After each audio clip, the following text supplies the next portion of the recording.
Have you ever wondered how to free yourself from your own limitations? Jiddu Krishnamurti, a groundbreaking thinker, invites you on a map-free journey toward a deeper understanding of yourself. If you like the content on this channel, please like and subscribe. You'll help us create more content. Prepare to question everything you think you know and discover a freedom you may never have imagined. Are you ready to explore the adventure of knowledge? In a corner of southern India, where leafy trees cast shadows that dance in the sun and dust rises like golden mist, stands a small town called Madanapalli. The year was 1895, and the mountains of Andhra Pradesh seemed to whisper ancient secrets to those who paused to listen. There, in a simple little house, a boy was born with eyes as large and dark as a moonless night. His name was Jiddu Krishnamurti. His family was Brahmin, of high caste, but without material privileges.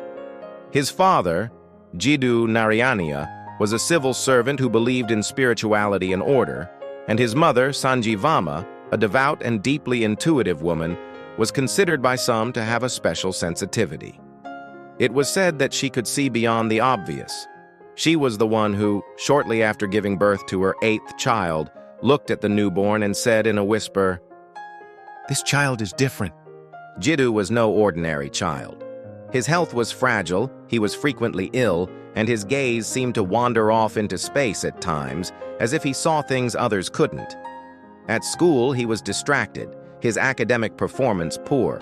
His teachers scolded him, some even mocked him, calling him fool or a useless dreamer. But the boy didn't cry. He watched the leaves sway in the wind and smiled, absorbed. His world seemed parallel, untouched by the severity of adults. While the other children played, he sat under a fig tree and gazed at the sky for hours. "Why do I exist?" he wondered, unaware yet that these questions would grow with him like a tree that never stops bearing fruit. His mother died when he was only 10 years old. The grief silenced him even further, but it didn't harden him. He still showed no ambition, no anger, no resentment, just a profound stillness, as if he understood something others didn't. Years later, his father retired from the British civil service and took his children to Adyar, a suburb of Madras, where he applied for a job with the Theosophical Society. Narayaniya was a longtime member and believed in the spiritual ideas the society promoted: reincarnation, the evolution of the soul, universal brotherhood. It was at Adyar that Krishnamurti's life changed forever. One afternoon, while playing barefoot on the beach with his brother Nitya, he was noticed by a tall man with piercing eyes and a flawless white beard. He was Charles Webster Leadbeater, an influential leader of the Theosophical Society and an occultist. He soon approached the brothers. "What's your name, boy?" he asked in clear English. "Krishnamurti," he replied, almost without interest. Leadbeater looked at him for a long time. As he later recounted, he saw in his aura something he had never seen before, a pure light, without ego, without shadow. That same evening, Leadbeater spoke with Annie Besant, president of the Theosophical Society. "This child is the vehicle of the world teacher," he said almost reverently. "Are you sure?" she asked, skeptical but intrigued. "As sure as I am of my own soul," he replied. From that moment on, Krishnamurti was taken under the wing of the society. He was separated from his father and brothers, educated in English and French, and instructed in philosophy, literature, and esotericism. The society was convinced that he was the vehicle for a new spiritual era, the future leader of humanity. But the boy didn't fully understand what was happening. He only knew that he had to learn, obey, and remain silent. While the world around him built a myth about him, Jiddu continued to sit under the trees, watching the movement of the leaves with the same unanswered question in his heart. What am I? It was August 1929. The Dutch sun shone on the Oman camp, where thousands of people had gathered to attend the traditional Order of the Star camp. White tents, flags with esoteric symbols, and chants in different languages filled the air. The young Krishnamurti, now 34, was to give a speech to inaugurate the activities. A confirmation was expected that he was, indeed, the long-awaited master. But instead of crowning himself a messiah, he broke with everything. Standing before thousands with a firm calm, he spoke the words that would mark a before and after. "Truth is a land without paths." In a clear voice, without a hint of hatred or rebellion, he announced that he was dissolving the Order of the Star. He was returning the donations, rejecting the titles, and releasing the followers from any promise of salvation. "I don't want followers. If anyone follows me, unfollow the truth." The words fell like silent lightning. There was a murmur in the crowd. Some wept, others raged. How could he refuse the role he had been groomed for decades? But Krishnamurti wasn't renouncing on a whim. He had come to a profound conclusion. No authority, no dogma, no guru can show the truth to another human being. Freedom, he said, cannot come from an organization. It can only arise from within, when one looks without fear, without beliefs, without the weight of the past. That night in his small room, Krishnamurti contemplated the silence. He had nothing, no religion, no homeland, no promise of glory. But for the first time, he felt complete. For the next few decades, Krishnamurti led a solitary and free life, traveling the world, from California to Bombay, from Seanen in Switzerland to Patagonia in Argentina, always speaking, but never preaching. He had no church, no doctrine, no sect, only a burning passion to understand the human mind. His talks weren't sermons, but explorations. He would sit silently before thousands of people and say, "Let us observe together like two friends, without authority between us." He spoke of fear, desire, psychological time, suffering, beauty, and death, not as concepts, but as facts present in the life of every human being. Instead of offering comfort, it offered a mirror. Can you look without judging, without naming, without wanting to change what you see? He challenged everything: organized religions, political ideologies, the cult of science, mechanical meditation, promises of enlightenment. He even questioned the concept of the self. The I is an accumulation of memories, words, and identifications. It's not real. It's a fiction that produces conflict. As the years passed, Krishnamurti's energy and intensity didn't diminish.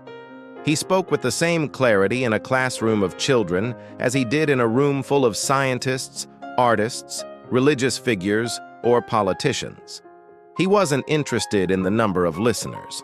He could speak to 1,000 people or just one, and he always kept the same question alive. Can you look at your life without interpretations, without memory, without fear? In the 1960s and 1970s, he began to surround himself with people interested not only in listening to him, but also in bringing his teachings to education. Thus were born the Krishnamurti schools in India, England, and the United States. They were not places for learning doctrines, but for cultivating intelligence, inner freedom, and effortless attention. Education is not about molding, but about freeing the mind. A child must learn to think, not to repeat. These schools, far from training followers of Krishnamurti, had a bolder purpose: to form free human beings, neither obedient nor rebellious, but attentive, conscious, capable of loving without attachment and acting without selfishness. Everywhere he went, from London to Madras, from Paris to Ojai, Krishnamurti lived simply. He had no house, no bank account, and no political agenda. He slept in modest huts, walked in the morning, sipped tea leisurely, and then sat down to talk. Sometimes his conversations were videotaped, but he never prepared himself. He spoke from silence, his mind wide awake. If you like it, give it a like and subscribe. One of the most curious episodes of his life occurred in the 1980s, when physicist David Bohm, a collaborator of Einstein, approached him. What began as a casual conversation transformed into a series of deeply philosophical dialogues about consciousness, thought, reality, and time. Krishnamurti and Bohm would talk for hours, not as master and disciple, but as two researchers of the invisible. Their conversations were published and continue to be read today by psychologists, neuroscientists, and philosophers. Bohm was deeply impressed by Krishnamurti's lucidity. He said he was able to perceive the structure of thought with a clarity that few scientists achieved. Already in the 1980s, at over 85 years old, Krishnamurti continued to give talks. His body was more fragile, but his mind seemed even more luminous. He traveled between California, India, and England, always faithful to his promise not to retire until his body could no longer continue. In 1985, before an audience in Seine, Switzerland, he said, "This may be the last thing I say in public, but what matters is not who is speaking, but what you see in yourself when you listen." His last talks were recorded in Ojai, California, where he had lived for decades. During one of them, he remained silent for a long moment. Then, in a calm voice, he said, "I've been talking all my life. If you don't understand, it's not because I haven't spoken clearly, but because perhaps you haven't listened deeply." A few months later, in February 1986, Krishnamurti died peacefully, at the age of 90, in his bed, without rituals, without ceremony, without successors. After his death, many wondered who would take his place. But the answer had been given decades before. The truth has no heirs. It's there for anyone with eyes to see. Today, thousands of people around the world read his books, listen to his talks, or simply sit in silence as he taught, observing life without judgment. His voice lives on, not in temples or statues, but in every heart that dares to question everything, even Krishnamurti himself. Because more than giving answers, he taught us to look with new eyes, as if it were the first time. The philosophy of Jiddu Krishnamurti. Krishnamurti did not found a philosophical school, nor did he develop a closed system. His teaching was an invitation to direct discovery, not to follow. However, his ideas are based on a radical vision of the mind, freedom, truth, and life. Below, I present its main pillars. 1. Freedom is the beginning, not the end. Unlike many teachers who promise enlightenment as a future destination, Krishnamurti said, "There is no path to freedom. Freedom is at the beginning, not at the end." This means that if we begin by seeking a spiritual authority, a doctrine, a technique, we have already lost freedom. He proposed that we begin by freeing ourselves from fear, dependence, and beliefs. Only then can we see reality as it is. Example, you can't truly love if you're expecting something in return. Likewise, you can't seek truth if you're trapped in what you expect to find. 2. Observation without judgment. One of Krishnamurti's key themes is bare attention. He encouraged us to observe everything, thoughts, emotions, relationships, nature, without naming, without comparing, without condemning. Observation without the observer is the highest action of intelligence. This means that the act of looking at something without the interference of ego, past, or desire can profoundly transform your mind. Example, instead of saying, "I'm angry," or "I shouldn't feel this way," he suggested looking at anger like we look at a cloud, without wanting to change it, without chasing it, just observing. 3. Thought has its place, but it should not dominate everything. Krishnamurti was not an enemy of thought. He recognized that it is thanks to thought that we have technology, science, and language. But he warned that when thought takes complete control, it creates division, conflict, and fear. Thought is old because it always comes from the past. It cannot give us anything new. According to him, the great problems of humanity, war, greed, nationalism, selfishness, are extensions of a disordered way of thinking, which divides the world into me and you, mine and yours, success and failure. Example, if you and I argue about an idea, there's no problem. But if I identify with that idea, then I see you as an enemy and conflict arises.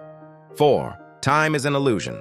Another powerful teaching of Krishnamurti is that internal time, the "I'll be better tomorrow," "I'll heal with age," "I'll reach the truth someday," is a trap. Real change doesn't happen over time. Either you change now or you don't change. He insisted on the urgency of the present.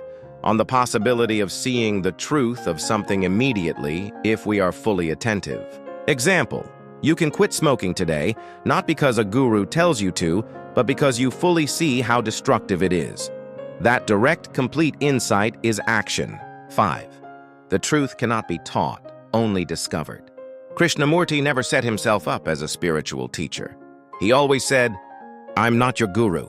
If you depend on me, you're losing yourself." He rejected all forms of psychological authority. He didn't want disciples, rituals, or followers. His idea was that each human being should investigate for themselves, not repeat the words of others. Example, you can read 1,000 books on meditation, but if you don't sit quietly and observe your mind honestly, you haven't started the journey. 6. Love is neither attachment nor pleasure. Krishnamurti spoke of love as something profoundly revolutionary.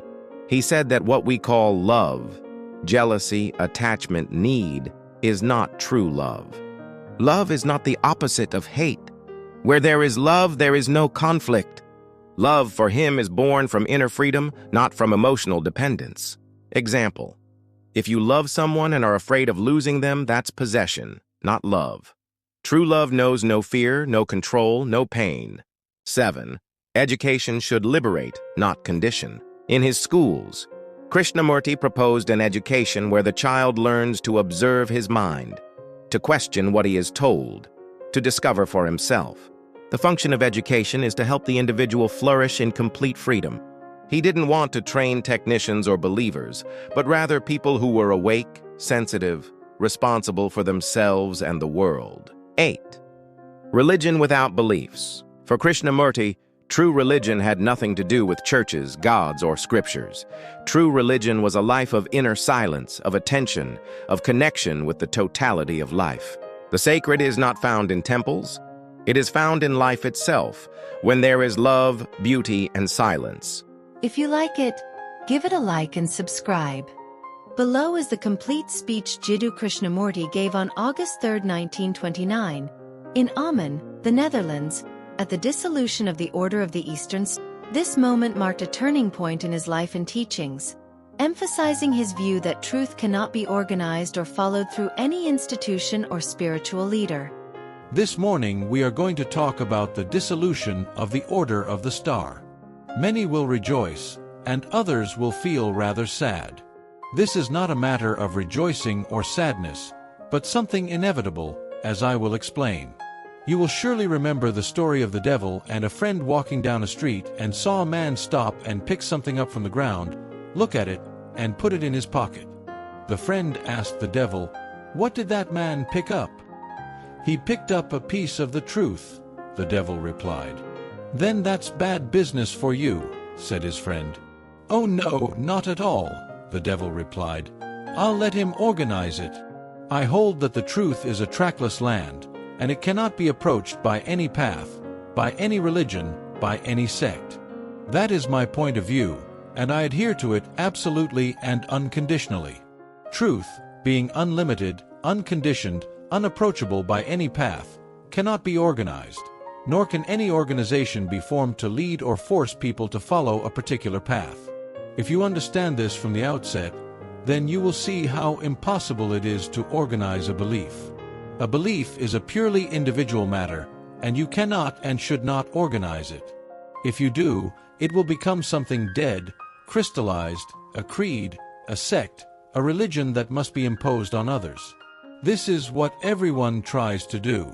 Truth is diminished and transformed into a plaything for the weak, for those who are only momentarily discontented. Truth cannot be lowered. Rather, it is the individual who must make the effort to rise to it. You cannot bring the mountaintop down to the valley. If you want to reach the summit of the mountain, you must cross the valley, climb the slope, without fear of the dangerous precipices. So this is the first reason, from my point of view, why the Order of the Star should be dissolved. Despite this, you will probably create other orders. You will continue to belong to other organizations that seek the truth. I do not want to belong to any spiritual type of organization. Please understand this. I can use an organization to take me to London, for example, That is a different type of organization. It is simply mechanical, like the mail or the telegraph. I can use a car or a ship to travel. They are merely physical mechanisms that have nothing to do with the spiritual. Again, I maintain that no organization can lead man to spirituality. If an organization is created for this purpose, it will become a crutch, a weakness, a servitude that necessarily mutilates the individual and prevents him from growing and establishing his uniqueness, which consists in discovering for himself that absolute and unconditional truth.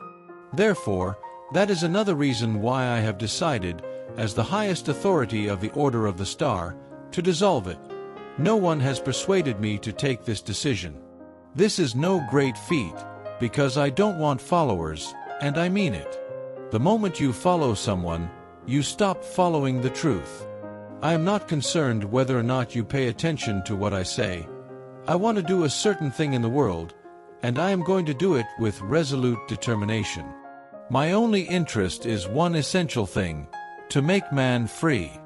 I wish to free him from all his cages, from all his fears, and not to create religions, new sects, or establish new theories or philosophies. Naturally, you will ask me why I travel the world constantly speaking. I will tell you why I do it. Not because I desire followers, not because I desire a special group of select disciples.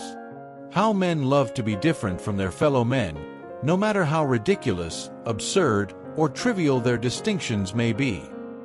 I do not want to encourage that absurdity. I have no disciples or apostles, either on earth or in the spiritual realm.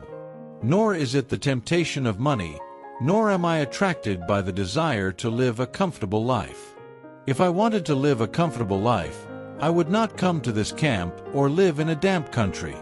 I am speaking with all sincerity because I want this to be clear once and for all. I do not want these childish arguments to be repeated year after year.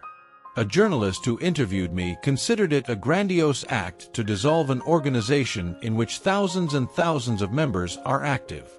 For him, it was a great deed, because he said to me, "What will you do next? How will you live? You will have no followers. People will stop listening to you. If there are just 5 people who listen, who live with their faces turned toward eternity, it will be enough. What good is it to have thousands who don't understand, who are completely mired in prejudice, who don't want the new, but prefer to translate it to fit their own sterile and stagnant personalities? If I speak forcefully, please don't misunderstand me, it's not for lack of compassion. If you go to a surgeon for an operation, is it unkind if the operation causes you harm? In the same way, if I speak clearly, it's not for lack of true affection, but quite the opposite.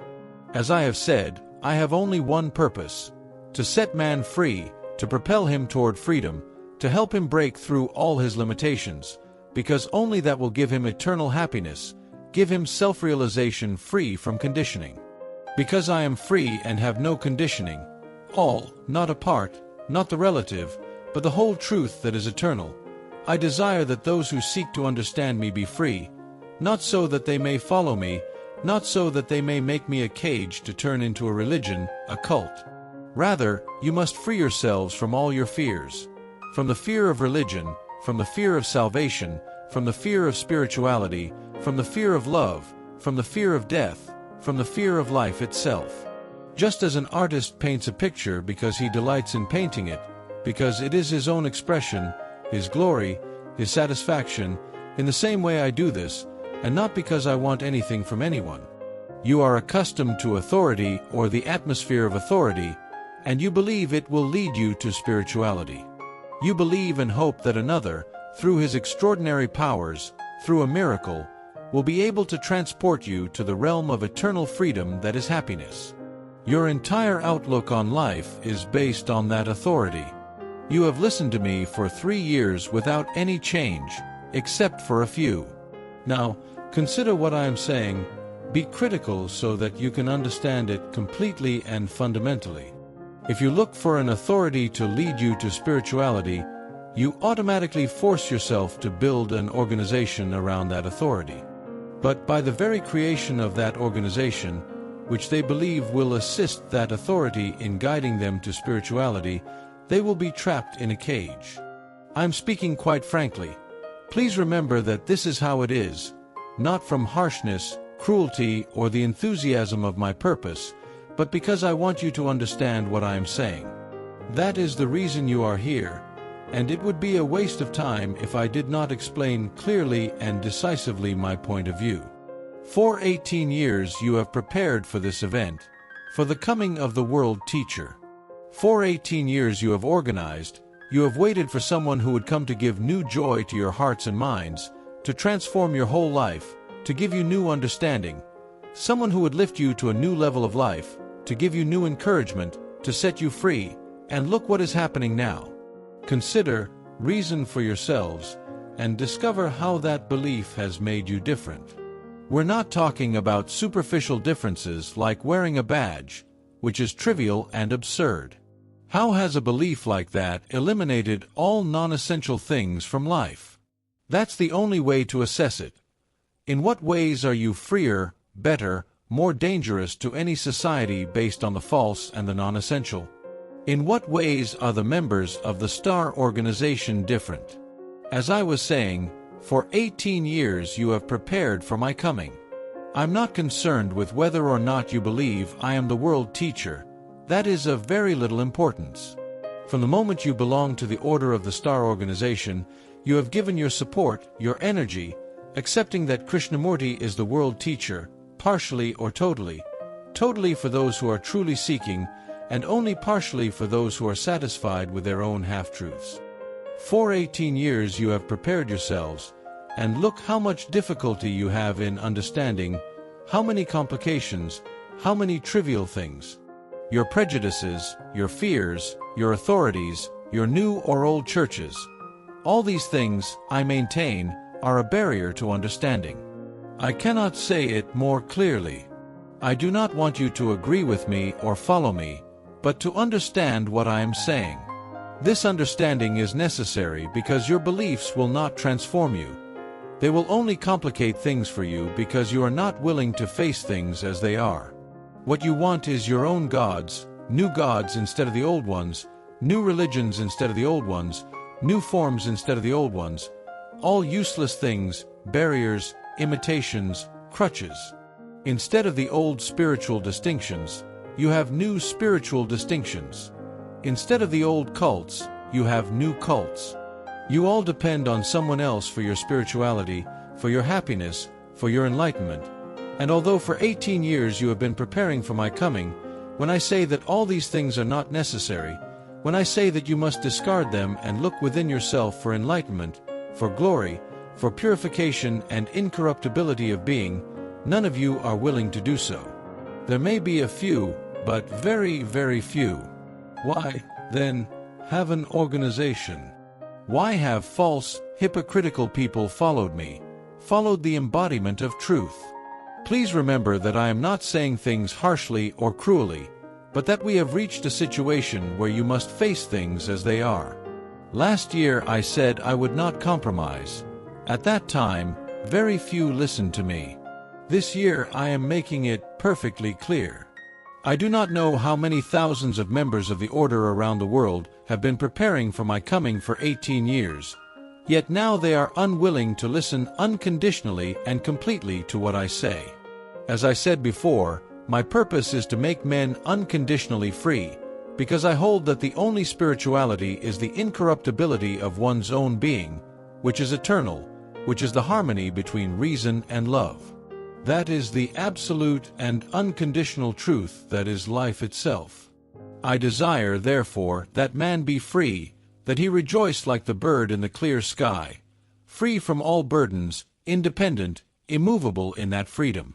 And I, to those who have been preparing for 18 years, now say that you must free yourselves from all things, free yourselves from their complications, from their entanglements, and for this, you do not need any organization based on a spiritual belief. Why have an organization for 5 or 10 people in the world who understand, who work, who have discarded all that is trivial? And for the weak, There can be no organization to help them find the truth, because the truth is within each one of us. It is neither far nor near, it is eternally there. Organizations cannot make us free. No man from outside can make us free. No organized cult or self-sacrifice for a cause can make us free, nor can being part of an organization or dedicating oneself to a job make them free. They use a typewriter to type their correspondence, but they don't place it on an altar for worship. Yet this is what they do when organizations become their primary interest. How many members does he have? This is the first question all journalists ask me. How many followers does he have? Depending on the number, we will decide whether what he says is true or false. I don't know how many members there are. I'm not interested in that. As I said, if just one man were to free himself, that would be enough. Furthermore, you have the idea that only certain people hold the key to the kingdom of happiness. No one has it. No authority has that key. That key is one's own being, and only in the development, purification, and incorruptibility of that being is the kingdom of eternity. Thus, you will realize how absurd is the whole structure you have built by seeking outside help, depending on others for your own well-being, for your own happiness, for your own strength. You can only find these things within yourself. So, why have an organization? You have grown accustomed to being told how far you have come, what level of spirituality you have. What nonsense! Who, but yourselves, can tell you whether you are beautiful or ugly internally? Who but yourselves can say whether you are incorruptible? You are not serious about these things. Why then have an organization? But those who truly desire to understand, who seek to discover what is eternal, will walk together with greater intensity, and will be a danger to all that is not essential, to unrealities, to shadows. They will unite and will be like a flame because they will have understood. We must create such a group, and that is my purpose. Because of that true understanding, there will be true friendship. Because of that true friendship, which you seem to be unaware of, there will be true cooperation on the part of each one. The motive will not be any authority, any salvation, any sacrifice for a cause, but because they have truly understood and, consequently, are capable of living in the eternal. This is greater than all pleasure and all sacrifice. So these are some of the reasons, after having considered carefully for 2 years, that have led me to make this decision. It is not a momentary impulse. No one has persuaded me. I won't be persuaded on things like this. For 2 years I've thought about it calmly, carefully, patiently, and I've decided to dissolve the order, since I am the one ultimately responsible. They can form other organizations and wait for someone else. This doesn't concern me, just as it doesn't concern me to create new cages and new decorations for those cages. My only interest is to make men absolutely, unconditionally free. If you like the content on this channel, please like and subscribe. You'll help us create more content.